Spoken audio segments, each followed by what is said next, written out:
on, Jack. Just pull the damn trigger. Yuk, kali ini saya akan merangkum salah satu film favorit saya yang berjudul Lawless yang dirilis pada tahun 2012. Film ini diangkat dari kisah nyata yang terjadi pada abad sebelum saya lahir. Pesan moral yang terkandung di dalamnya membuat saya begitu terkesan ya waktu pertama kali nonton film ini. Nice. Langsung aja kita ke alur ceritanya.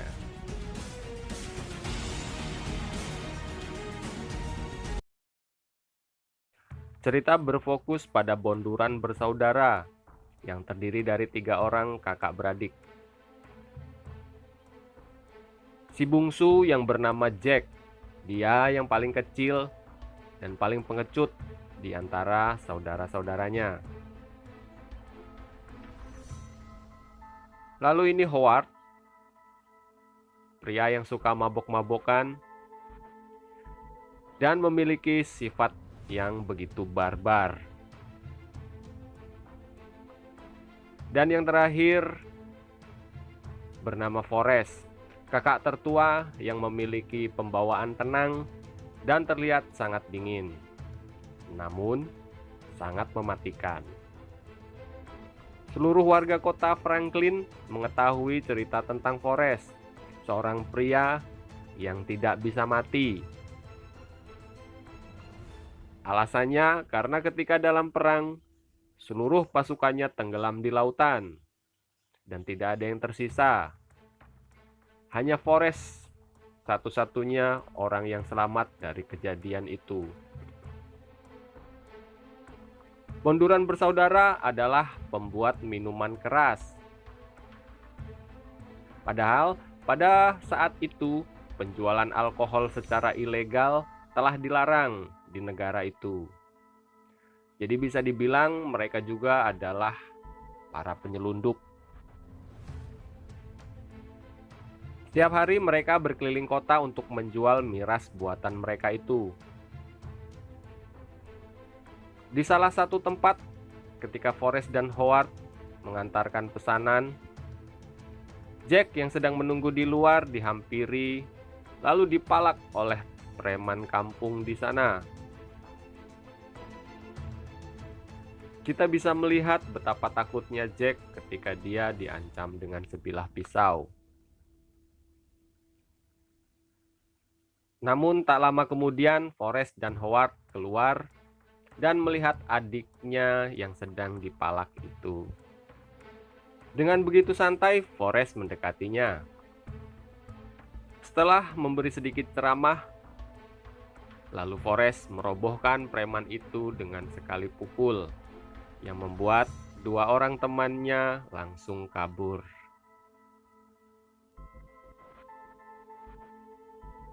Melihat Jack yang begitu ketakutan, Howard pun mengejek adiknya itu. Still good to drive? Fuck you, Hart. Di tempat lain, saat mereka sedang menjual miras di sana, Jack memperhatikan seorang wanita yang merupakan anak seorang pendeta. Terlihat Jack sangat tertarik dengan wanita itu. Setibanya di rumah, saat Forrest masuk ke dalam bar miliknya, ada seorang cewek blonde yang menyapanya. Wanita ini bernama Maggie Beaufort yang ingin mendaftar kerja di tempat itu. Kembali kita melihat raut Forrest yang begitu dingin, bahkan di hadapan seorang wanita pun Forrest nampak begitu dingin dan cenderung kaku. Walau pada akhirnya Forrest menerimanya untuk bekerja di situ.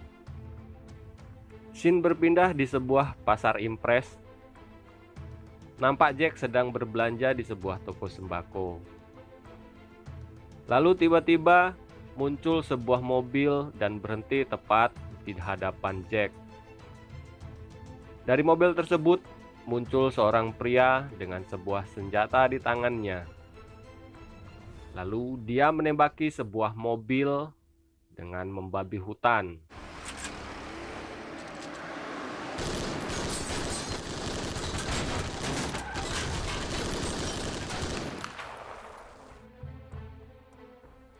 Pria ini adalah Floyd Banner, seorang gangster yang sangat sadis pada zamannya.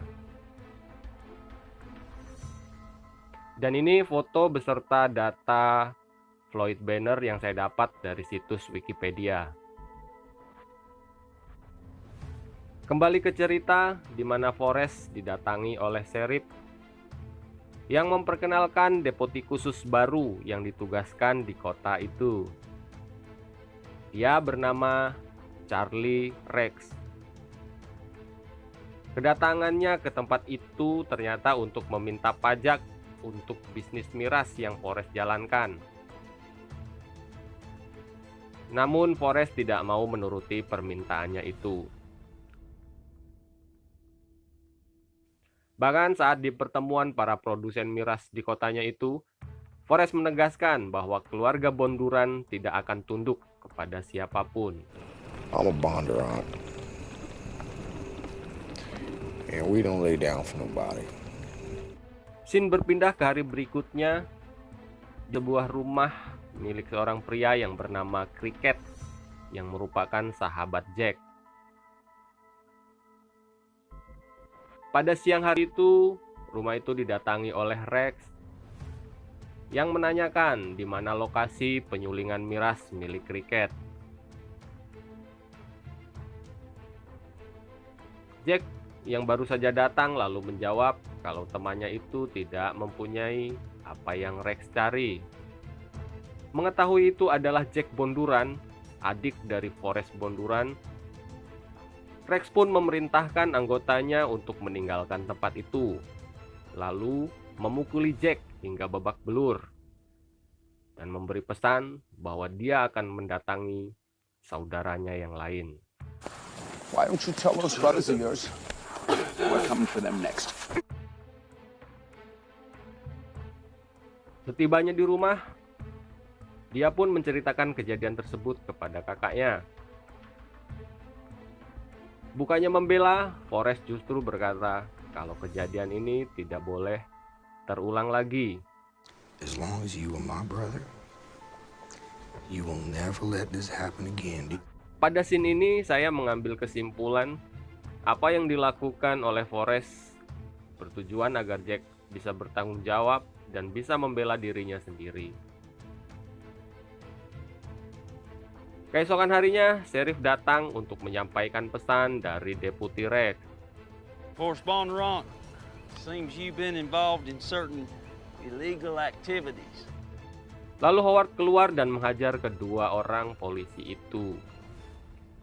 Kita bisa lihat betapa barbarnya manusia satu ini yang tidak peduli siapa lawannya. Di suatu malam terlihat ada dua orang laki-laki yang sedang mengganggu Maggie di dalam bar. Melihat hal itu, Cricket lalu memberitahu Forrest. Alright, now that's enough. Come on now, get out of here. Forrest pun lalu datang, lalu mengusir mereka dari tempat itu. Mengetahui salah satu dari mereka membawa pistol dan berusaha menyerangnya, Forrest pun menghajar kedua orang cecunguk itu, lalu menyeretnya keluar.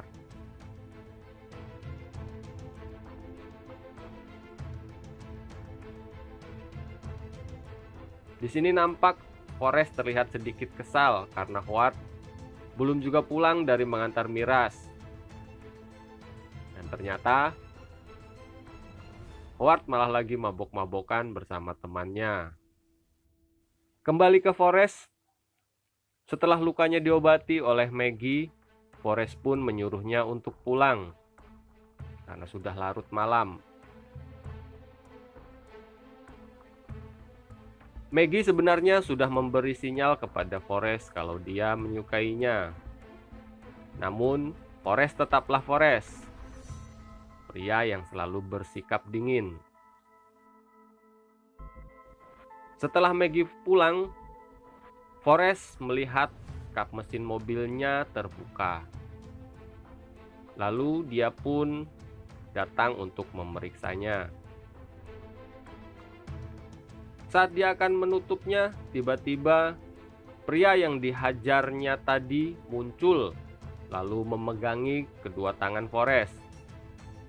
Dan temannya menyayat leher Forrest dari belakang menggunakan pisau.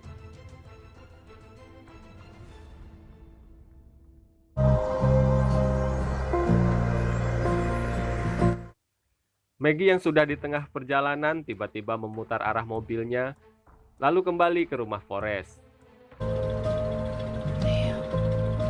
So you're lame.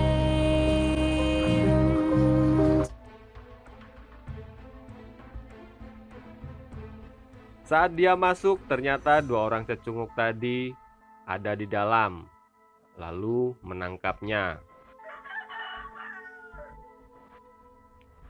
Sebagai pengamat film, kalian pasti tahu apa yang terjadi selanjutnya.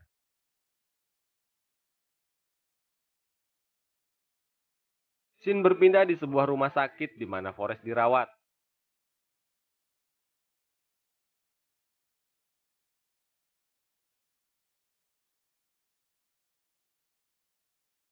Setelah kedua adiknya pulang, Maggie datang untuk berpamitan kepada Forrest untuk pergi dari kota itu. Namun, Forrest menahannya dan meminta Maggie untuk tinggal di tempatnya demi keselamatannya. Ini ayam bener-bener.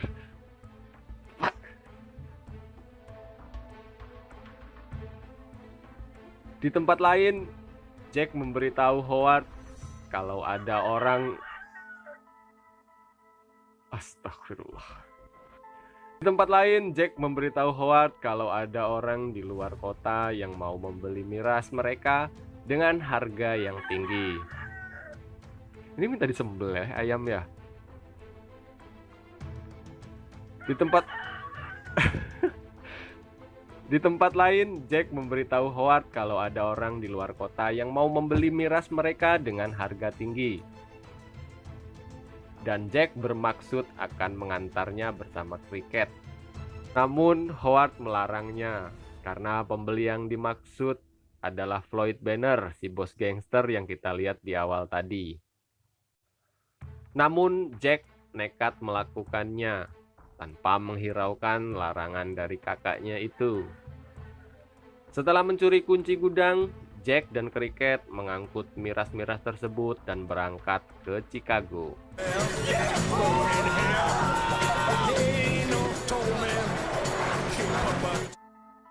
Setibanya di Chicago, bukannya mendapatkan uang, mereka justru hendak dibunuh oleh para gangster tersebut. Meet Floyd Banner. Ain't no honor in the business anymore. Shoot him. Saat akan dieksekusi, Jack memberitahu namanya kepada Floyd Banner. Mendengar nama bonduran, dia pun batal membunuh mereka. Lalu membawa Jack ke kantornya untuk membayar miras yang mereka bawa tadi. Lalu Floyd memberitahu Jack bahwa pelaku yang telah menggorok leher Forrest adalah bekas anak buahnya yang sekarang bekerja untuk Rex, orang yang telah menghajar Jack sebelumnya. Lalu dia memberikan alamat mereka kepada Jack. Setelah Jack pulang, Floyd Banner memukul kepala anak buahnya karena dia hampir bermasalah dengan kejadian tadi. Kebayang nggak? Gangster sekelas Floyd Banner pun tidak mau berurusan dengan keluarga bonduran. Keesokan harinya, Forrest dan Howard menunggu Jack di depan rumah. Mengetahui dirinya akan dihajar karena perbuatannya itu, Jack pun segera menjelaskan semuanya kepada Forrest.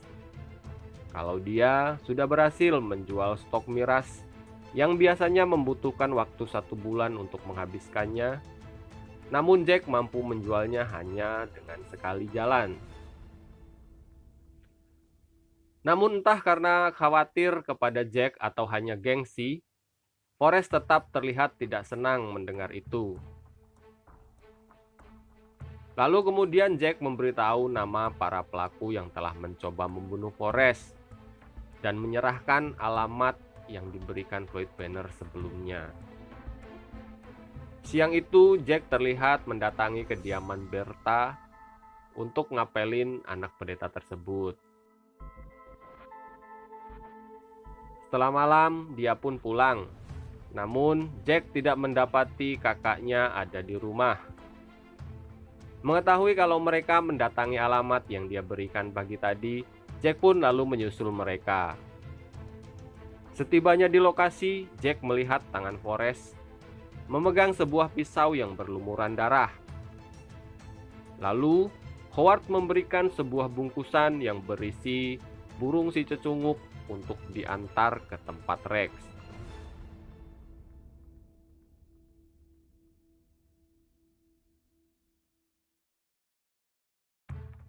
Setelah kejadian itu, Jack berhasil menjaga hubungan bisnisnya dengan Floyd Banner sampai mereka bisa membangun tempat penyulingan yang terbesar di kotanya tersebut.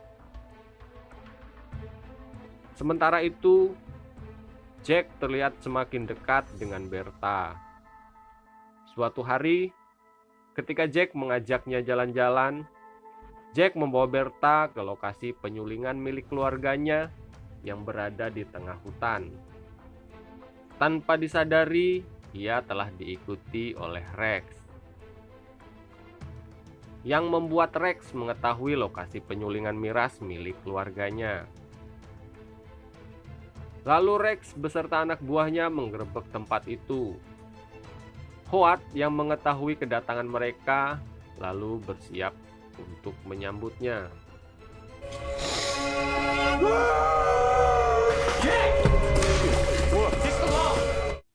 Jack lalu menyuruh Cricket untuk membawa Bertha meninggalkan tempat tersebut.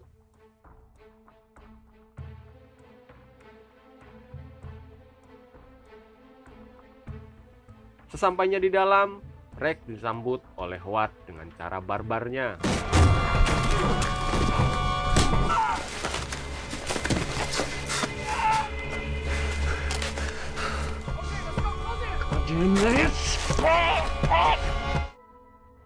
Mengetahui kalau mereka kalah jumlah, Howard dan Jack pun kabur meninggalkan tempat itu. Kemudian para polisi itu merusak tempat itu lalu membakarnya.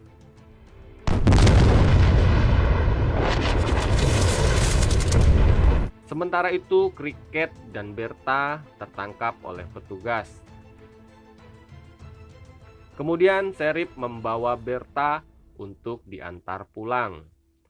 Sementara itu, Cricket dibawa oleh Rex ke dalam semak-semak lalu membunuhnya.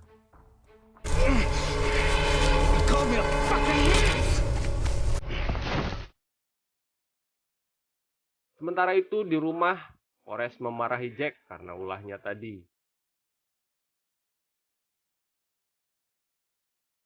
Namun, tiba-tiba Howard datang dan memberitahu kalau Cricket telah dibunuh. Mendengar itu, Jack terlihat begitu shock.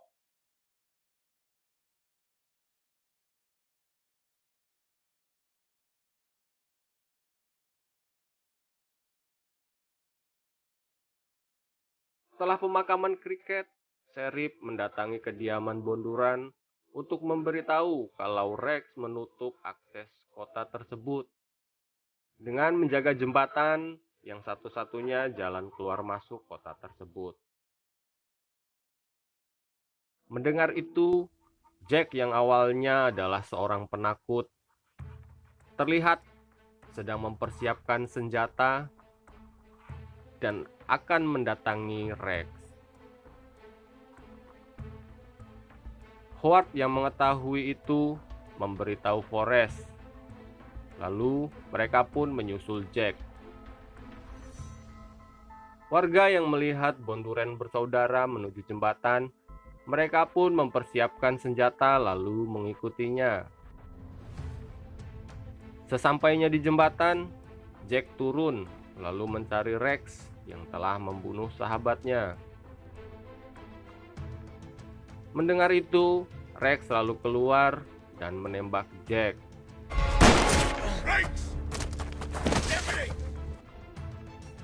Lalu muncul mobil yang membawa Forrest dan Howard yang langsung menembaki Rex dan polisi yang lain.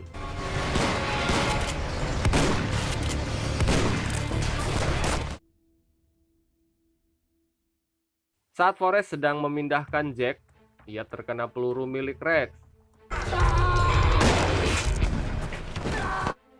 Lalu warga kota pun berdatangan untuk membantu. Sebenarnya Sheriff sudah memerintahkan anggotanya untuk berhenti menembak. Namun, Rex terlihat menggila yang membuat Sheriff menembak kakinya.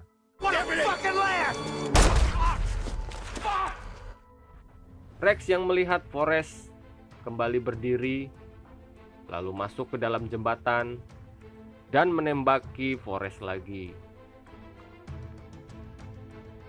Jack yang melihat Forrest jatuh bersimbah darah, lalu mengambil pistol kakaknya itu dan menuju ke dalam jembatan, diikuti oleh Howard di belakangnya. Kemudian Jack menembak Rex, diikuti Howard yang menikamnya dari belakang, yang membuat Rex tewas di tempat. Beberapa tahun kemudian, scene memperlihatkan keluarga Bonduran yang sudah terlihat berbeda. Masing-masing dari mereka sudah berkeluarga dan memiliki banyak anak. Sejak saat itu, keluarga Bonduran telah menjadi warga yang taat hukum. Dan film pun berakhir. Tidak lupa, saya ucapkan terima kasih buat kalian yang sudah mampir di channel ini. Sampai jumpa di video selanjutnya. See ya.